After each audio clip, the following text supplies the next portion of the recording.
Welcome to my channel advocate club. So हमने हमारे last lecture में देखा था फ्रेंड्स, सीआरपीसी स्टार्ट की थी। चैप्टर फर्स्ट हमने कंप्लीट कर दिया था, सेक्शन 1 टू सेक्शन 5। अब हम लोग हमारे सेक्शन डेफिनेशन की क्लास खत्म करके आते हैं सेक्शन 6 टू सेक्शन 25A तक, जो है constitution of criminal codes and offences. जो इंपॉर्टेंट इसमें पॉइंट्स हैं मैं वही बताते चलूँगी फ्रेंड्स, ताकि टाइम कम कंज्यूम हो। Okay, please share subscribe to my channel, like and comments. 6 section बताता है हमारा classification of court. Classification of courts में क्या बताता है फ्रेंड, पहला क्या आता है, क्लासेस कैसे आते हैं कोर्ट के। पहले आता है हाई कोर्ट, और हाई कोर्ट कैसा होना, any other court other than other laws, जो भी कॉन्स्टिट्यूट करता है any other court under other law, जहाँ पर भी अदर देन दिस कोर्ट जहाँ पर भी होते हैं वो एक आएगा। और दूसरा क्या आएगा, court constitute under any other law, constitute under any other law. Next one आएगा हमारा कोर्ट ऑफ सेशन आएगा, then first class judicial magistrate, then metropolitan magistrate, then second class magistrate and last is executive magistrate। ये जो classes है हमारे criminal code के। Section 7 बोलता है territorial division and provides that state every state shall be a session division और shall consist of session division. Every session division shall for a purpose of this hold be a district और consist a district. जो sessions होता है उसको district, देखो session division जो होता है उसको हम कंसिस्ट क्या करेंगे, डिस्ट्रिक्ट कोर्ट भी कंसिस्ट कर सकते हैं। हम लोग बोलते नहीं डिस्ट्रिक्ट कोर्ट है सेशन कोर्ट है, वो इसमें दिखा रखा है। Provide that every metropolitan shall be for the set purpose separate session division and district. Metropolitan area के लिए अलग से होता है और अपने मेट्रोपॉलिटन के अदर अलावा जो होते हैं उनके लिए अलग से होता है ये। ओके, देन है हमारा state government with consultation with high court. State government क्या करता है, with consultation high court, state government plus high court में अल्टर द लिमिट और number of divisions and districts. Number of division क्या कर सकता है, उसकी लिमिट्स क्या कर सकता है, अल्टर कर सकता है। स्टेट हमारा कब कर सकता है, हार्ड कोर्ट के कंसल्टेशन के बाद। सेक्शन 8। ओके फ्रेंड, बस इसमें इतना ही है फ्रेंड। स्टेट गवर्नमेंट कंसल्टेशन के साथ हाई कोर्ट के सब डिवीजन को भी कर सकता है। तो उसके बाद आता है section 8 metropolitan area. Metropolitan area में provides that state government may declare any area comprising city or town to be a metropolitan area whose population exceed 1 million। ये कहाँ पर दे रखा है फ्रेंड्स, मेट्रोपॉलिटन एरिया में। सेक्शन 8 में भी हमने देखा था लास्ट लेक्चर में हमारे, 1 मिलियन के ऊपर एक्सिड करता है जो एरिया, उसको क्या बोला जाएगा, मेट्रोपॉलिटन एरिया बोला जाएगा। ओके फ्रेंड, पॉपुलेशन जहाँ की एक्सिड करती है 1 मिलियन। एंड नेक्स्ट हमारा फिर इसके बाद आता है, ये सब मेट्रोपॉलिटन एरिया का सेम एज बता के रखा है जो हमारा ऊपर बता के रखा है। कोर्ट ऑफ मैजिस्ट्रेट कैसा होता है, अदर डिवीजन हमने जो ऊपर डेफिनेशन देख के रखे सेम है, इसलिए मैं उसमें नहीं जाऊँगी। पॉपुलेशन मीन्स इसमें पॉपुलेशन एसेंटेन लास्ट प्रिसाइडिंग सेंसस, जो हमारा सेंसस हुआ था लास्ट, वही सेंसस को रिलेवेंट फिगर माना जाएगा पब्लिश किया हुआ, और उसी को पॉपुलेशन माना जाएगा, ऐसा बताता है सिर्फ एक्सप्लेनेशन हमारा। देन हमारा सेक्शन 9 आता है court of session. Court of session deals with the power of state government to establish court of session and other high court to appointed a जज। स्टेट गवर्नमेंट को क्या पावर है, वो establish कर सकता है कोर्ट को, court of session every session है, और हाई कोर्ट जो है वो अपॉइंट करता है, अपॉइंटेड बाय हाई कोर्ट। इसके जो जजेस होते हैं कोर्ट ऑफ सेशन के, ये अपॉइंट कौन करता है, हाई कोर्ट करता है हमारा। इतना ही डिफरेंस है फिर, ये स्टैब्लिश करता है कोर्ट स्टेट गवर्नमेंट, और हाई कोर्ट अपॉइंट करता है जजेस यहाँ के।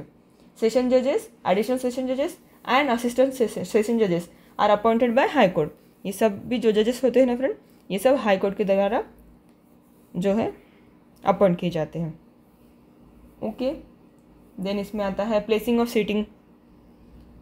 उनके प्लेस वगैरह जो होते हैं सीटिंग के, वो कहाँ पर होते हैं। Let the court of session shall ordinarily hold it sitting at such place और places as a high court में स्पेसिफाई। जो हाई कोर्ट बोलता है वो वहाँ पर प्लेसेस जहाँ स्पेसिफाई करता है हाई कोर्ट, वो प्लेस में होते हैं generally. In certain circumstances the court में also hold its sitting in any other place in session division with the consent of prosecution and the accused. इसमें किसी कंसेंट लगेंगी, प्रोसिक्यूशन एंड एक्यूज की consent लगेगी friends. Consent change कर सकता है इसमें सिटिंग। ओके, नेक्स्ट हमारा आता है section 10 subordination of assistant session जजेस।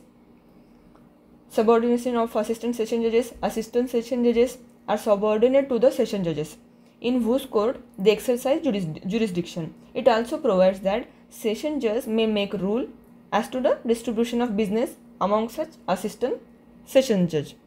या assistant session judge का कौन होता है, सेशन जज जो होता है वो एक्सरसाइज करता है जुरिस्डिक्शन। बस इतना ही बताया गया है सेक्शन में फ्रेंड। नेक्स्ट आता है हमारा section 11, court of judicial magistrate. Establish of court of judicial magistrate of first class और second class is every district not being a metropolitan area by, किससे होता है, state government, after consultation with high court होता है। The magistrate of such court shall be appointed by the high court. यही बताया है इसके अंदर फ्रेंड। स्टेट गवर्नमेंट करता है, हाई कोर्ट के कंसल्टेशन से करता है, स्टैब्लिश कौन करता है, स्टेट गवर्नमेंट करता है, एंड जजेस जो होते हैं वो हाई कोर्ट जो है consultation, state government after consultation with high court establish करती है, एंड जुडिशियल मजिस्ट्रेट को जो अपॉइंट करता है वो होता है हमारा हाई कोर्ट। इतना ही बताया गया है सेक्शन 11 में friends. If further provide that high court में confer the power of judicial magistrate first class और second class of any member of judicial services functioning as a जज इन सिविल कोर्ट ऑल्सो। ये section 3 के, section 11 के 3 में क्या बताता है फ्रेंड्स, सिविल में भी जो होते हैं ना वहाँ का भी, सिविल कोर्ट के जजेस जो होते हैं ना उसके फंक्शन भी ये जुडिशियल सर्विसेज में से स्टेट जो करती है सिलेक्शन, इधर हाई क्रिमिनल में भी आता है, उधर सिविल कोर्ट के भी जुडिशियल में सेम ही जाते हैं। नेक्स्ट है सेक्शन 12।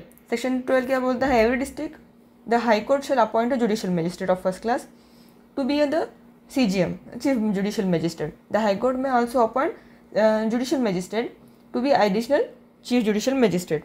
हाई कोर्ट ही क्या करता है फ्रेंड्स, उनको अपॉइंट करता है, किसको, चीफ जुडिशियल मैजिस्ट्रेट को भी, और एडिशनल चीफ जुडिशियल मैजिस्ट्रेट को भी जो CGM के हेल्प के लिए, और वो जो बोलेगा वही उसमें प्रोविजन चलता है। Additional chief judicial magistrate shall have all और any of the power of CGM। उसके भी पावर क्या होंगे, एडिशनल के सेम एज CGM होंगे, और अदरवाइज क्या होगा, हाई कोर्ट कोई डायरेक्ट करता है तो वो, ओके। ये 2 हो गया friend. The high court may also designate any judicial magistrate of first class to be sub divisional judicial magistrate. अगर डेजिग्नेशन चेंज भी कर सकता है, हाई कोर्ट के पूरे पावर है, इन शॉर्ट कोई भी चेंजेस करना हो अगर तो। अब स्पेशल जुडिशियल मैजिस्ट्रेट आता है सेक्शन 13 में फ्रेंड्स। ये क्या बोलता है, appointment of special judicial magistrate by high court on request of the central और state government in respect of particular case और पर्टिकुलर क्लासेस ऑफ केस। इसमें सिर्फ इतना ही फ्रेंड, अगर सेंट्रल और स्टेट ने बोला है, कोई नीड है कि रिक्वेस्ट करता है, क्या करता है, रिक्वेस्ट किसको करता है, हाई कोर्ट को करता है रिक्वेस्ट, क्या बोल के, कि किसी भी क्लास के लिए, किसी पर्टिकुलर केस के लिए या किसी पर्टिकुलर केसेस के लिए ज़रूरी है, उनको लगता है कि इस पे कोई रिस्पेक्ट से इन रिलेटेड में कोई होना चाहिए, स्पेशल अपॉइंट किया जाना चाहिए जज, तो वो टाइम पे वो हाई कोर्ट से रिक्वेस्ट कर सकते हैं, एंड हाई कोर्ट क्या करता है, अपॉइंट करता है ऐसा कोई पर्टिकुलर क्लास और केस के लिए जज को, उस लोकल एरिया के लिए, लेकिन वो नॉट बीन और मेट्रोपॉलिटन एरिया के लिए नहीं करेंगे। नेक्स्ट आता है इसका क्वालिफिकेशन क्या क्या होना चाहिए। जो स्पेशल जो होता है फ्रेंड्स, ये स्पेशल जो जज जो अपॉइंट किया जाता है, स्पेशल जुडिशियल मैजिस्ट्रेट कुछ टाइम के लिए, उसका क्या होता है फ्रेंड्स, कुछ टाइम कितना होता है, उसको सिर्फ 1 ईयर ही होता है उसको क्वालिफिकेशन क्या ज़रूरी है, हु होल्ड और has held any post under government may be appointed as a special judicial magistrate if he possess such qualification or experience in relation to a legal affairs as specified by high court। क्या होना चाहिए, legal affairs क्या होना चाहिए उसको, ये legal affairs friends, उसके बारे में नॉलेज होना चाहिए, एंड उसका टर्म ऑफ अपॉइंटमेंट कितना होता है friend, may be appointed for term not exceeding 1 year.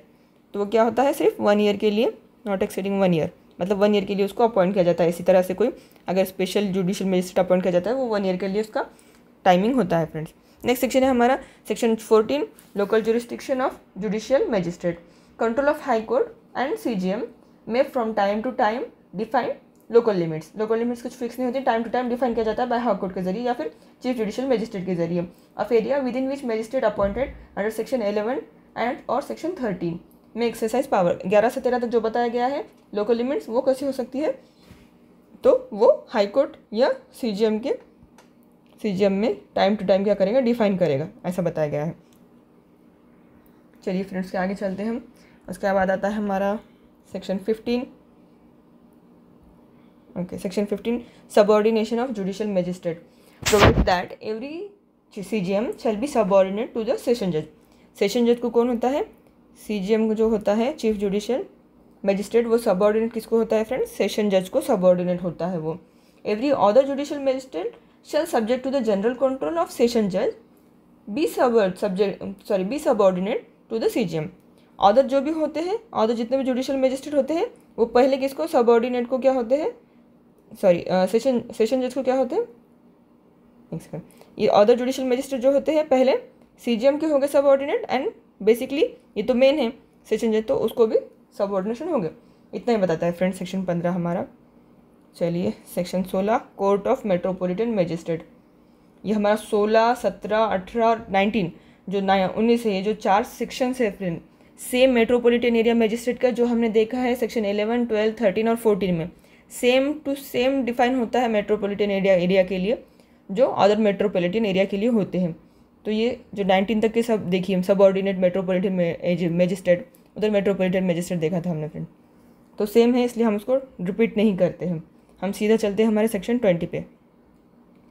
Okay 20 का सेक्शन कहाँ गया हमारा, ये एग्जीक्यूटिव मजिस्ट्रेट। ओके वहाँ हमने देखा जुडिशियल मजिस्ट्रेट, उसके बाद देखा मेट्रोपॉलिटन मजिस्ट्रेट, अब आए हम एग्जीक्यूटिव मजिस्ट्रेट पे। एग्जीक्यूटिव मजिस्ट्रेट जो है 20 to 23 में डिफाइन करके रखा हुआ है फ्रेंड। ओके 20 से 23 में कलेक्टर वगैरह जो होते हैं ना फ्रेंड्स उसको बोलते हैं executive magistrate. Okay judicial magistrate यानी जुडिशियल अथॉरिटी में जो काम करते हैं उसको जुडिशियल मजिस्ट्रेट बोलते हैं। Every district and in every metropolitan area state government में appoint as many person as it think fit friend to be executive magistrate and shall appoint one of them to be district magistrate. उसको executive magistrate बहुत सारे क्या कर सकती है, state government क्या करती है, स्टेट गवर्नमेंट का पावर है फ्रेंड, डिस्ट्रिक्ट के लिए या फिर मेट्रोपॉलिटन एरिया के लिए क्या करती है, स्टेट गवर्नमेंट अपॉइंट करती है पर्सन को जिसको वो कॉम्पिटेंट समझती है और उसमें से एक को क्या करती है वो डिस्ट्रिक्ट का मजिस्ट्रेट बनाती है फ्रेंड, पूरे डिस्ट्रिक्ट पे होल्ड करने के लिए। ओके चलिए फ्रेंड्स स्पेशल एग्जीक्यूटिव मजिस्ट्रेट, जैसा वहाँ स्पेशल हमने देखा था कि जुडिशियल मजिस्ट्रेट अपॉइंट होता है, वैसे यहाँ स्पेशल एग्जीक्यूटिव मजिस्ट्रेट अपॉइंट होता है, ये भी स्टेट गवर्नमेंट अपॉइंट करती है for such term as may it think fit. उधर 1 साल के लिए अपॉइंट हुआ था फ्रेंड जुडिशियल मजिस्ट्रेट को स्पेशल केस पे, इधर जो लगता है स्टेट गवर्नमेंट को थिंक फिट वो टाइमिंग के लिए होता है।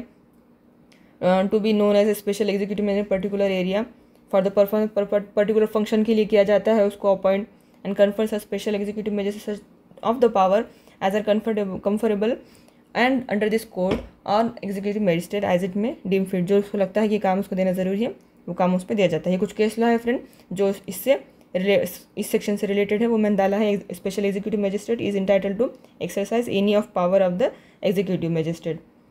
जो एग्जीक्यूटिव मजिस्ट्रेट के पावर होते हैं ना वो स्पेशल मजिस्ट्रेट को जो अपॉइंट किया गया है कुछ टाइम के लिए वो सेम होते हैं, ऐसा ही केस लॉ में बताया गया था फ्रेंड्स। चलिए सेक्शन 22 है local jurisdiction of executive magistrate, same होता है स्टेट गवर्नमेंट के जो कंट्रोल में होता है डिस्ट्रिक्ट मजिस्ट्रेट के टाइम टू टाइम डिफाइन करेगा, उसमें भी जैसा हमारा टाइम टू टाइम डिफाइन करेगा बताया गया था लोकल एरिया, वैसे इधर भी डिस्ट्रिक्ट मजिस्ट्रेट क्या करता है टाइम टू टाइम डिफाइन करता है लोकल एरिया। तो हमारा हो गया ये 22। 23 आ गया हमारा subordination of executive magistrate. All executive magistrate other than additional district magistrate shall be subordinate to the district magistrate. Same हमने जो जीएमएफसी में देखा था सबऑर्डिनेट ऑफिसर जो होते हैं वो किसके होते हैं, जुडिशियल मजिस्ट्रेट के। डिस्ट्रिक्ट कोर्ट के ऊपर कौन होता है, नीचे कौन होता है, सीजीएम होता है, सीजीएम के नीचे अदर ऑफिसर होते हैं। सेम यहाँ पे एडिशनल डिस्ट्रिक्ट मजिस्ट्रेट होगा जो डिस्ट्रिक्ट मजिस्ट्रेट के नीचे आएगा, मतलब उसका सबऑर्डिनेशन होगा, सबऑर्डिनेट वो उसको करेगा।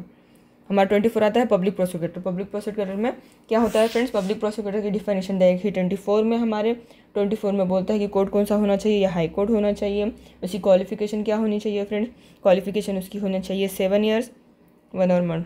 इसमें स्टेट गवर्नमेंट होता है, government high court appointed public prosecutor and may also appoint 1 or more additional public prosecutor continuation prosecutor appeal proceeding behalf the central government, और स्टेट गवर्नमेंट के बिहाफ में ये अपील कर सकते हैं फ्रेंड्स। प्रोसीडिंग जो चलती है अपील और अदर प्रोसीडिंग जो होती है किसी बिहाफ में करते हैं पब्लिक प्रोसिक्यूटर, सेंट्रल और स्टेट गवर्नमेंट के बिहाफ में करते हैं फ्रेंड। इनका अपॉइंटमेंट जो होता है after consultation with high court होता है। State government with consultation high court करती है। ओके एंड ये जो होते हैं फ्रेंड्स ये कितने दिन के लिए होते हैं, सॉरी इनके कितनी प्रैक्टिस क्वालिफिकेशन इनकी नेसेसरी क्या होती है, तो 7 year होती है। Central 1 or more particular conducting case. Okay for every district state shall appoint public prosecutor also and additional public prosecutor भी ऐड कर सकती है इसके ऊपर। ये सब में क्या है फ्रेंड्स, अभी इसमें जैसा है कि पब्लिक प्रोसिक्यूटर है, इसकी कितनी होनी चाहिए, 7 ईयर की प्रैक्टिस होना चाहिए। Advocate in practice for 7 year और मोर से इसकी ज़्यादा प्रैक्टिस होनी चाहिए कोर्ट के अंदर, तो वो as a public prosecutor form भर सकता है। एडिशनल पब्लिक प्रोसिक्यूटर जो है, एडिशनल पब्लिक प्रोसिक्यूटर भी हाई कोर्ट ही, अब हाई कोर्ट में प्रैक्टिस करने के लिए होगा, उसकी प्रैक्टिस 7 ईयर ही होगी, सेम टू सेम। ये भी सेंट्रल गवर्नमेंट और स्टेट गवर्नमेंट के लिए काम करेगा। Appointment to be made after consultation with high court ही होगी फ्रेंड्स इसकी भी। और हमारा थर्ड जो बोलता है पब्लिक प्रोसिक्यूशन फॉर डिस्ट्रिक्ट के लिए जो पब्लिक प्रोसिक्यूटर होता है, पब्लिक प्रोसिक्यूटर, ओके, ये बताया गया है सब क्लॉज 3 में। ये सेशन कोर्ट के लिए काम करेगा friend, for the court of session के लिए काम करेगा ये। देखिए डिस्ट्रिक्ट के लेवल पे होगा ये, ओके। और इसकी प्रैक्टिस भी 7 ईयर होना चाहिए, 7 ईयर की प्रैक्टिस होना चाहिए इनकी भी। ये स्टेट और सेंट्रल गवर्नमेंट बोथ के लिए काम करेगा। The advocate must be on the panel prepared by the district magistrate in consultation with the session जज in case of appointment by a state in which regular cadre of prosecuting officer exists. The appointment shall normally be made from among persons constituting the cadre. Okay. तो इसमें भी इतना ही बताया गया कि किसके लिए डिस्ट्रिक्ट मजिस्ट्रेट जो है कंसल्टेशन विद सेशन जज से इनको अपॉइंट करता है। एंड उसके बाद आता है additional public prosecutor. Additional public prosecutor जो होता है ये सेशन कोर्ट में ही करता है काम। इसकी प्रैक्टिस भी 7 ईयर होना चाहिए। ये भी स्टेट और सेंट्रल गवर्नमेंट के लिए काम करता है। ये district magistrate in consultation with session जज होता है अपॉइंटमेंट। और आता है special public prosecutor. Same special public prosecutor किसी भी कोर्ट में काम कर सकता है, और जो स्पेशल पब्लिक प्रोसिक्यूटर है वो किसी भी कोर्ट में तो काम कर सकता है। और फ्रेंड जैसे कि हमने पहले देखा कि हाई कोर्ट में था, फिर सेशन कोर्ट में, अब ये किसी भी कोर्ट में आ जाएगा। और इसकी प्रैक्टिस कितनी होनी चाहिए फ्रेंड, इसकी प्रैक्टिस 10 ईयर होना चाहिए फ्रेंड्स, ओके। 10 ईयर की इसकी प्रैक्टिस होना चाहिए। और स्टेट गवर्नमेंट और सेंट्रल गवर्नमेंट बोथ के लिए काम कर सकता है। Appointment is made for the purpose of any case और क्लासेस। ये क्या हो, इसकी appointment is to be made for the purpose of any cases और क्लासेस ऑफ केसेस। किसी के लिए भी, कोई भी केसेस के लिए इसको अपॉइंट किया जाता है फ्रेंड्स, कोई पर्टिकुलर नहीं होता है इसके अंदर केस होगा बोल के। तो आता है लास्ट हमारा असिस्टेंट पब्लिक प्रोसिक्यूटर, जो आता है सेक्शन 25 में friend, okay.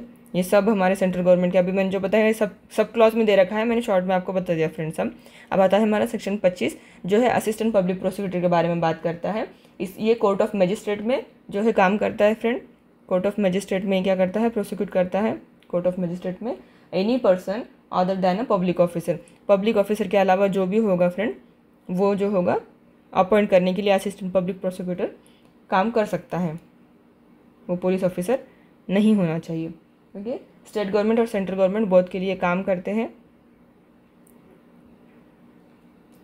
And for the purpose of any particular assistant public prosecutor is not available, the district magistrate may appoint any other person, किसी और को भी अपॉइंट कर सकता है to be the assistant public prosecutor for that case, उस case के लिए।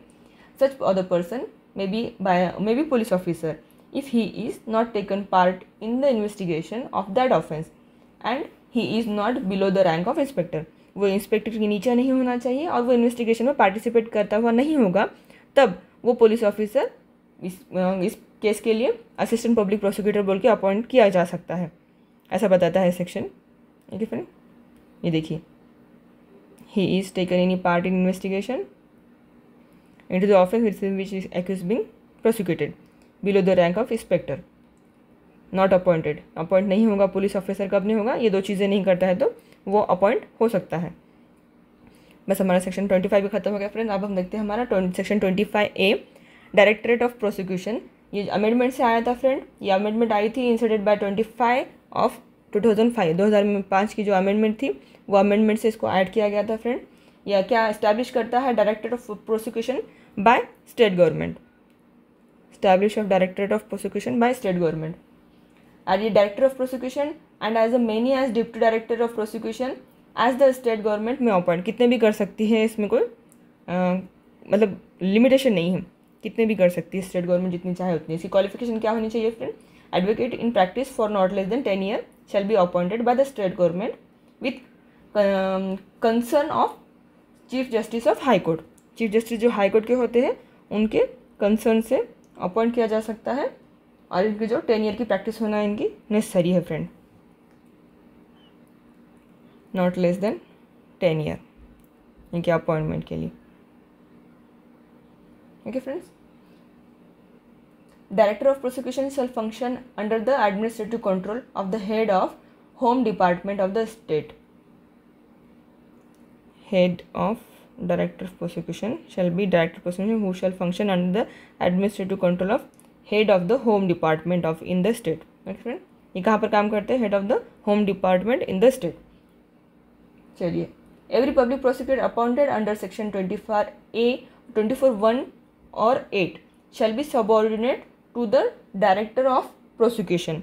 ये जितने भी पब्लिक प्रोसिक्यूटर जो है फ्रेंड्स, एवरी पब्लिक प्रोसिक्यूटर जो हमने देखी है पब्लिक प्रोसिक्यूटर के डेफिनेशन में सेक्शन 24 में, ये जो सब लोग होते हैं ये शैल बी सबऑर्डिनेट होते हैं. किसको होते हैं? डायरेक्टर ऑफ प्रोसिक्यूशन को सबऑर्डिनेट होते हैं friend, subordinate to director of prosecution. Every public prosecution appointed under section 25(3) to 8 shall be subordinate to deputy director of prosecution. इसमें कौन कौन आए थे? 1 and 8 जो डिफाइन किए थे हमने पब्लिक प्रोसिक्यूटर डेफिनेशन में, ये सबऑर्डिनेट किसको होते हैं? डायरेक्टर प्रोसिक्यूशन को होते हैं. एंड रिमेनिंग जो होते हैं 3 और 8 क्योंकि 24 के और 25 का जो एक था ये डिप्टी डायरेक्टर ऑफ प्रोसिक्यूशन को क्या होगा? सबऑर्डिनेट होगा. ये बताता है हमारा सब क्लॉज 6 फ्रेंड. एंड जो 8 है हमारा सब क्लॉज वो बताता है provision of this section shall not apply to the advocate general. ये जो प्रोविजंस दे रखे हैं फ्रेंड्स ये किसको अप्लाई नहीं होंगे? एडवोकेट जनरल को अप्लाई नहीं होंगे. ये बताता है हमारा sub clause 8 friend. State while performing the function of public prosecutor. Advocate general जब स्टेट के लिए परफॉर्म करता है पब्लिक प्रोसिक्यूटर के फंक्शन, तो उस टाइम पे जो है वो ये नॉन अप्लीकेबल नहीं होगा उस पर. यह बताता है हमारा सेक्शन 25A का सब क्लॉज 8. एंड जो हमारी हायरार्की ऑफ क्रिमिनल कोड है फ्रेंड्स, उसके लिए मैं आपको एक डायग्राम लेके आई हूँ, आपके लिए उनको दिखाना चाहूँगी. ये देखिए फ्रेंड्स, ये हमारी हायरार्की होती है जो होती है कोर्ट्स की. पहले आता है हमारा supreme court, then high court, then session court, additional session जज, CGM मेट्रोपॉलिटन जो मजिस्ट्रेट होते हैं, एंड CGM जो होते हैं. फिर मेट्रोपॉलिटन मजिस्ट्रेट में 2 आते हैं, एक स्पेशल मेट्रोपॉलिटन और एक मेट्रोपॉलिटन. और सब डिविजनल जजिस्ट्रेट मजिस्ट्रेट में कौन आता है? एक CGM आता है या फिर स्पेशल CGM आता है. और CGM मजिस्ट्रेट आता है second class and first class. और टेरिटोरियल डिवीजन क्या आता है फ्रेंड्स? जो 1 to 7 में हमने देखा था 8 में. इंडिया में जो स्टेट है, स्टेट में सेशन डिवीजन आता है, मेट्रोपॉलिटन एरिया आता है. सेशन डिवीजन में डिस्ट्रिक्ट आता है और सब डिवीजन आते हैं. मेट्रोपॉलिटन एरिया में every metropolitan area is separate session and division district. ये ऐसा कुछ हायरार्की है हमारे कोर्ट्स का फ्रेंड, ये मैंने दिखा है. तो इसी के साथ फ्रेंड्स हमने हमारा chapter 2 of the CRPC complete किया. नेक्स्ट हम अपने वीडियो में देखते हैं chapter 3 of CRPC power of courts. चलिए bye, thank you for watching friends.